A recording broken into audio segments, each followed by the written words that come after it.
The Galactic Empire, a vast and intimidating force spanning countless worlds, had always considered humanity to be little more than an insignificant species. Yet there was something unnerving about them, something that made them dangerous. The Empire's rulers, cold and calculating, viewed humans as little more than pawns in their larger galactic game, easily disposed of when they became a nuisance.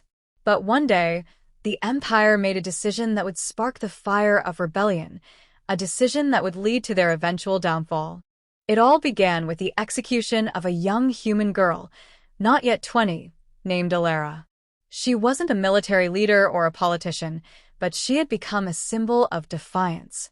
Her story had started on the capital world of Philos, a glittering city of towering spires and oppressive alien technology, where she had been arrested for the crime of standing up to an alien officer who had killed her family. Her voice had echoed across the streets, crying out against the oppression of the Empire, and though she was a mere civilian, her words had found a growing audience. The Empire, desperate to quash the unrest, decided to make an example of her. They broadcasted her execution to every corner of the galaxy, a grim reminder of what would happen to anyone who dared challenge their might. Alara was shackled, her face tear-streaked, but filled with an unbroken resolve.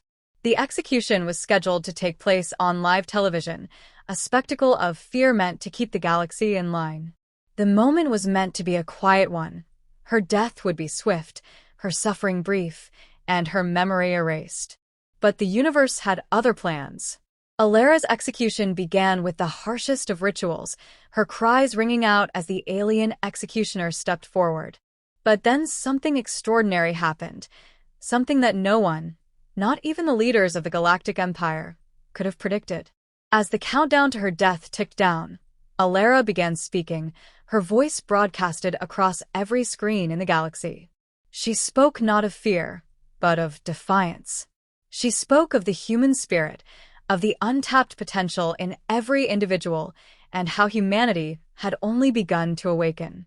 She spoke of the darkness that awaited the Empire, of the wrath that would rise from the ashes of her sacrifice.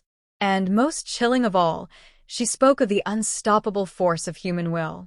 The last words she uttered were chilling. "You cannot stop us. We will rise. We will be the storm that cleanses this galaxy. And when we come, you will fall." At first, the Empire's rulers believed her words to be nothing more than the ramblings of a misguided girl. They had been certain that her death would be the end of the rebellion. But they had severely underestimated humanity.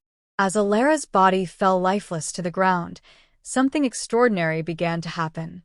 The entire human race, watching from every corner of the galaxy, felt an undeniable surge of unity and purpose.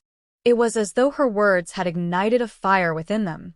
Across every human colony, every world, from the mining planets to the dense cities on Earth itself, the call to arms was answered. The first sign of the Empire's downfall came when the human fleets, long underestimated and scattered across the galaxy, began to mobilize. The strategic bases they had established, once thought to be insignificant, suddenly came to life. Weapons that had been hidden away for years were unleashed.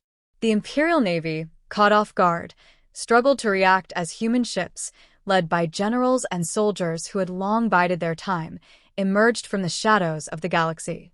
The Empire's reaction was swift, but far too late. The moment Alara's broadcast ended, the tide of battle shifted.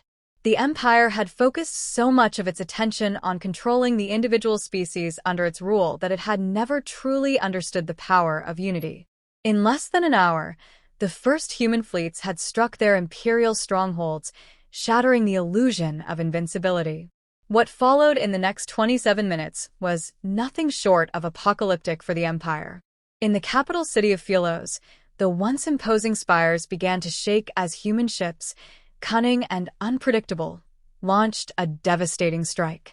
The Imperial defenses, too accustomed to fighting lesser species, buckled under the intensity of the assault.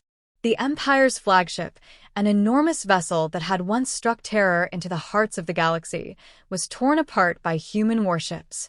The Empire's high command, caught in the chaos, made desperate attempts to rally their forces, but the damage was already done. The Empire's leaders, corrupt, arrogant, and too blind to the reality of the human threat, were swiftly overthrown.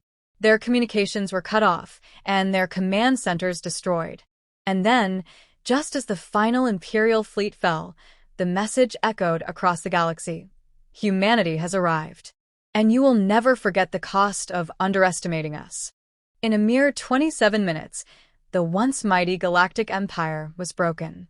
Its worlds fell into chaos, its military shattered, its rulers in disarray.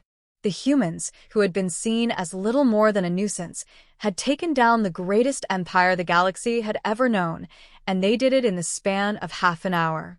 The galaxy would never be the same again. Alera's sacrifice had been the spark, but it was the fury of humanity that had torn down the empire. The humans had proven that their power was not in their numbers, nor in their technology, but in their spirit, their determination, and their unyielding will to fight. The Empire had made a fatal mistake in thinking that they could crush the fire within them.